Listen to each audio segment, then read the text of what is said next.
Hi guys, welcome back to our YouTube channel. I'm Karl, Ketcha and Ngassam, your resident YouTuber, and today we're going to be talking about the vaccination. We're going to be talking about the contents of the vaccination, the different types of the vaccination, the pros and cons of the different types of vaccinations, and the doctors that we have invited. We've invited 3 whole doctors that are going to be taking us through the vaccine and explaining basically everything about the vaccination. So before I say the word vaccination again, just come, join us, let's do the things. I hope you guys enjoy the YouTube video. Please don't forget to like, share, subscribe, comment, everything we always do. And yeah, see you guys in the video. Let's go.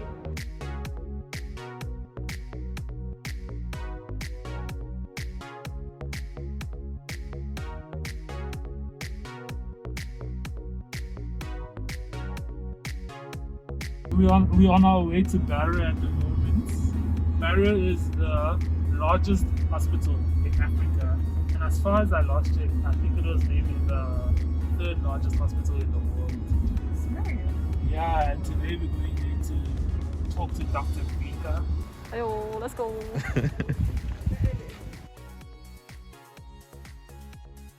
So Dr. Bhika works here at Chris Harvey Baragwanath Hospital. Can you tell us a little bit about what you do and what your role is at the hospital? Okay, so this is the RNPRU clinic. We're actually now called VIDA. We're doing a bit of rebranding. And basically we conduct clinical trials, vaccine research mostly, but we also do various surveillance studies at Barra. We work with a lot with the peds department at Barra. So currently we're doing the COVID-19 vaccine trials, one being the Novavax and the other being Chadox, the Oxford vaccine. I just wanted to ask a little bit about the type of patients you see in this sort of environment. No one really knows who vaccinologists see. So what types of patients do you guys see? So it would depend on the clinical trial we're doing. For example, for the Novavax study, we're looking for healthy adults between the ages of 18 to 65. We actually had increased that age to 85 years recently, so that we could target that age group and see how the vaccine fares with that age group. But yes, it depends on the trial we're enrolling in. Some participants or some trials we do allow for controlled chronic diseases such as hypertension or diabetes. If they're on medication and it's controlled and they're compliant, then we know it's safe for them to join the study. Wow. And so with these patients that you see, would you guys be the ones to manage their adverse effects, or would you send them to a general? So once we enroll a patient in the trial, we become their primary healthcare provider. So usually any illnesses, we do illness visits here for them. Obviously if it's something, for example, surgical that we can't manage here, we prefer them to Barra. And whatever specialist treatment they need, we do refer thereafter.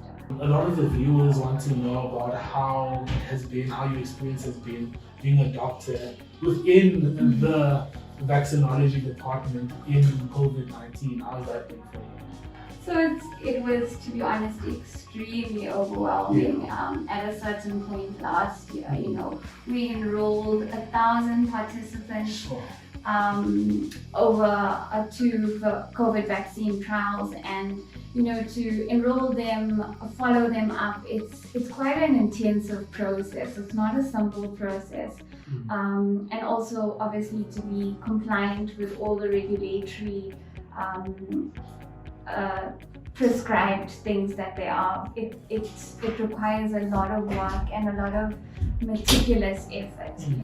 Thank you. And then myself, I mean, I've been vaccinated. Yes. I think even amongst the student community, but also the broader community of healthcare workers, some of them have a little bit of a confusion as to whether they are now immune to the virus. So what would you say the benefits are of me, or as a young male or any other healthcare worker is having been vaccinated? So the obvious benefit is that you're less at risk to contract the virus. So yes, of course, the vaccine is not 100% effective.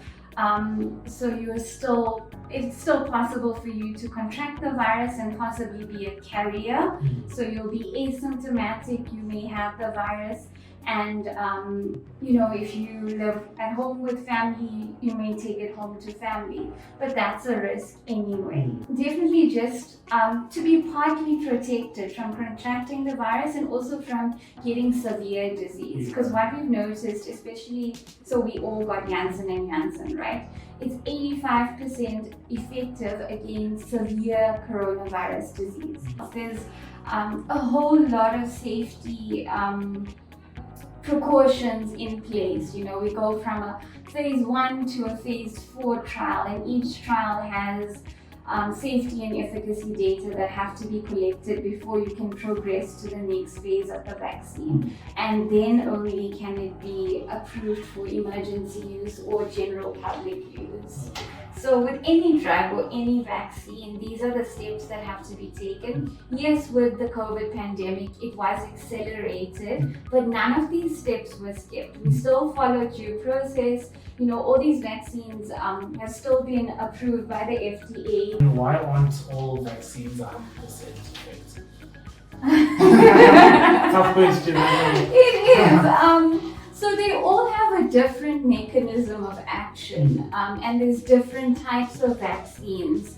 So depending on the vaccine and how it works, the efficacy follows. Efficacy is going to vary depending on what immune response the vaccine elicits in your body. Yes.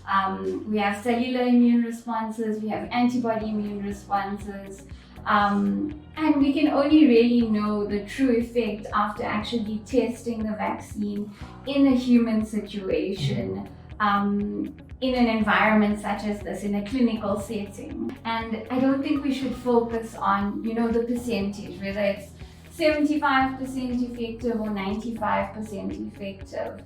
The fact that there's efficacy is already a brilliant starting point. Janssen and Janssen, for example, is not 100% effective. It's 85% effective against severe disease, but it's a really good vaccine. And we're really seeing good results and protection amongst participants and now in the general public, now that we've rolled out to healthcare workers. Do you see coronavirus being something like the flu, where we'd have to take a dose of vaccines every seasonal, multiple variants? So it's very likely, it's very possible. It is a common cold virus, and it is, as we can see, constantly mutating. There's already various strains, some more virulent than others, some more easily transmissible than others.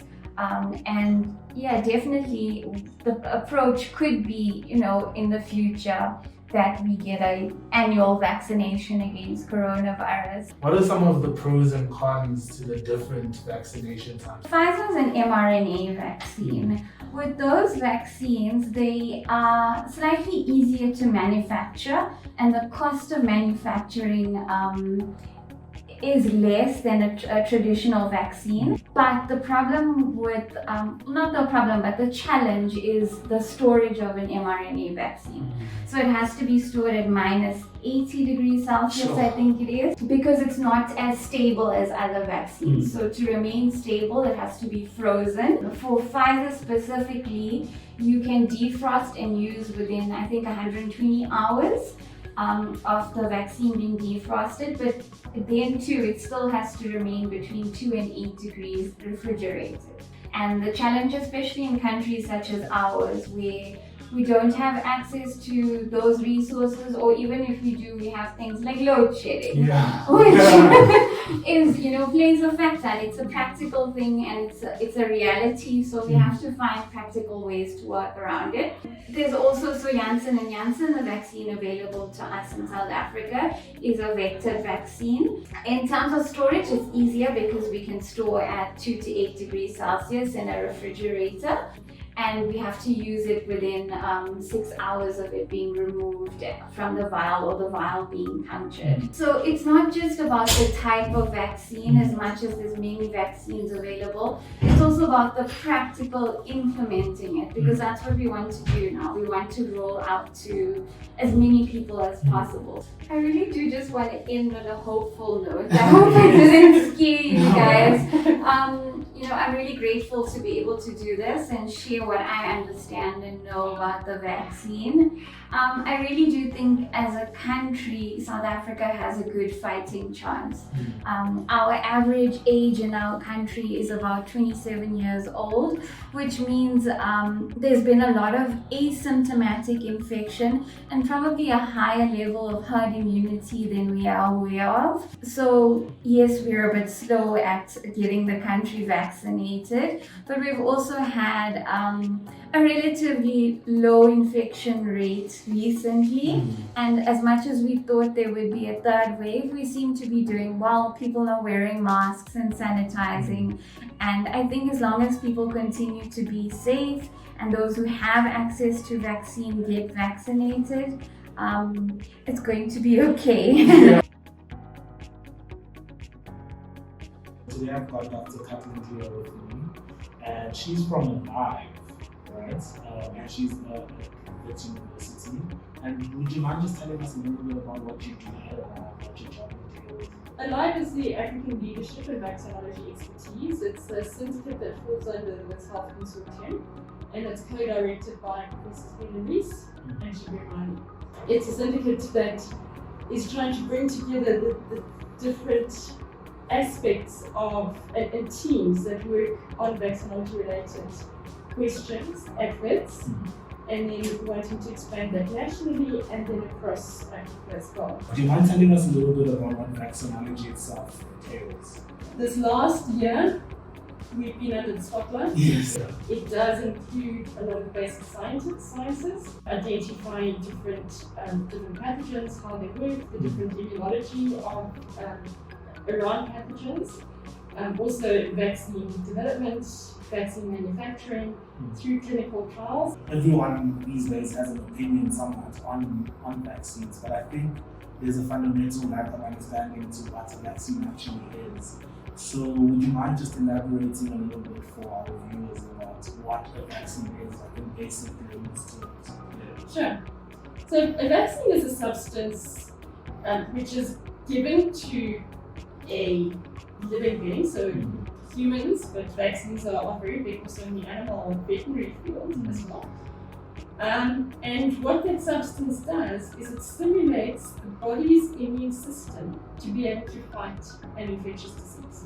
So what a vaccine is say a portion or a whole part of the pathogen, which is then put into a liquid, and with an adjuvant, which, well, some vaccines will have an adjuvant which supports the immune system and stimulates or boosts the immune response to vaccine.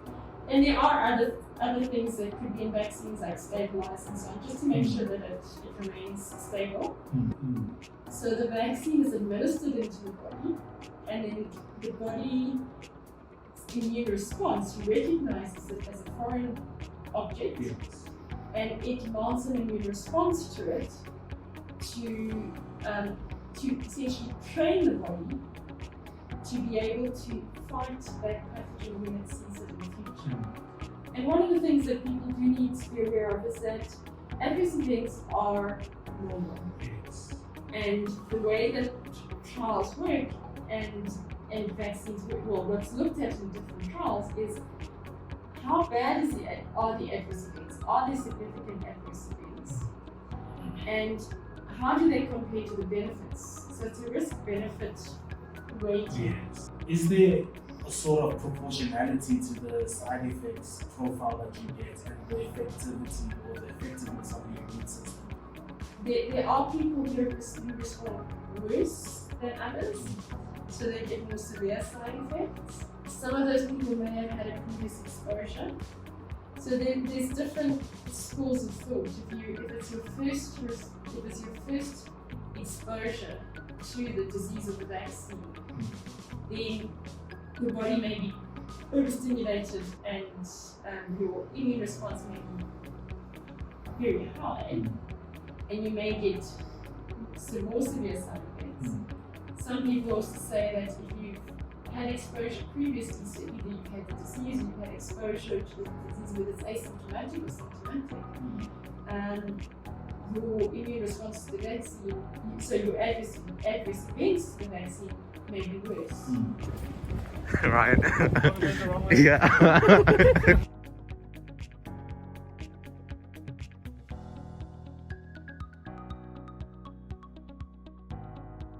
My name is Lee Fairlie. I'm actually a pediatrician with Wits, and I'm the Director of Maternal and Child Health. And we traditionally have done research in infants, child, adolescents and maternal populations.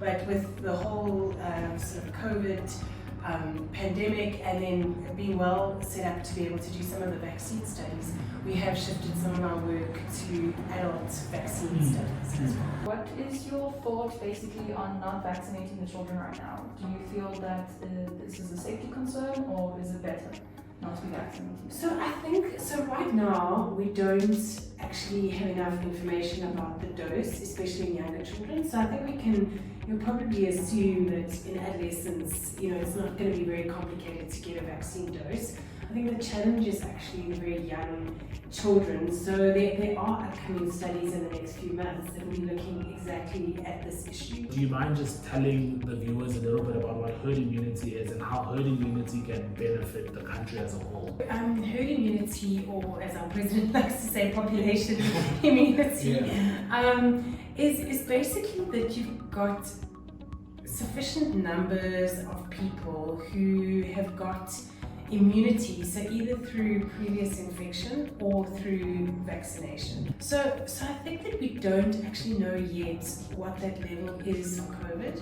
But to give you an example, for a disease like measles, you actually need about a 95% immunity to protect. I think one of the complicating factors about COVID is that it doesn't, generally the studies have pointed to the fact that natural infection with SARS-CoV-2 does not necessarily confer immunity. It may confer it for a short period of time.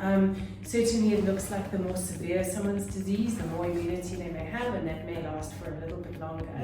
It looks like with some of the vaccines that if you actually have had underlying COVID and so you've got antibodies and then get vaccinated, that you actually get quite a good immune response to the vaccine. How would a booster vaccination annually work, or what is that all about? Boosters can be given for a number of different reasons.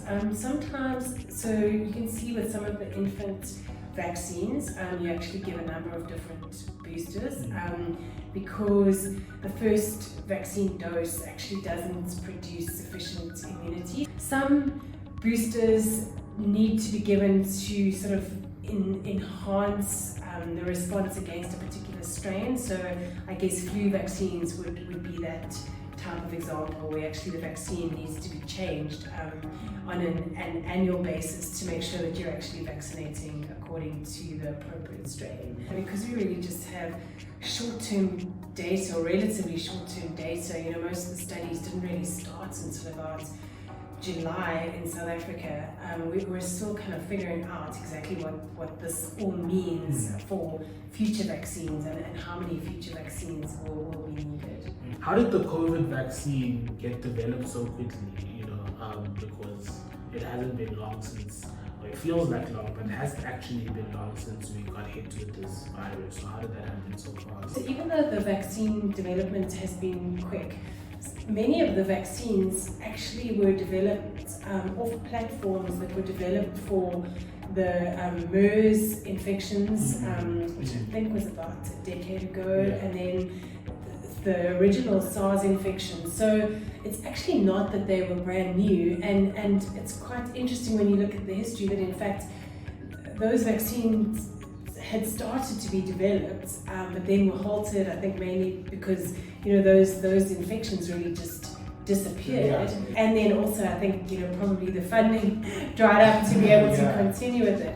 So a lot of the vaccines are actually off those platforms. Some of them have also been off some of the Ebola vaccine platforms.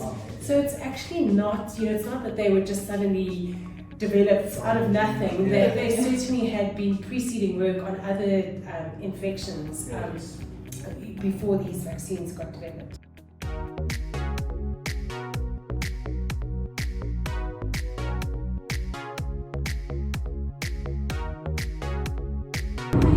Please feel free to sponsor us. You see the petrol lights. We students, we need the money. Oh gosh.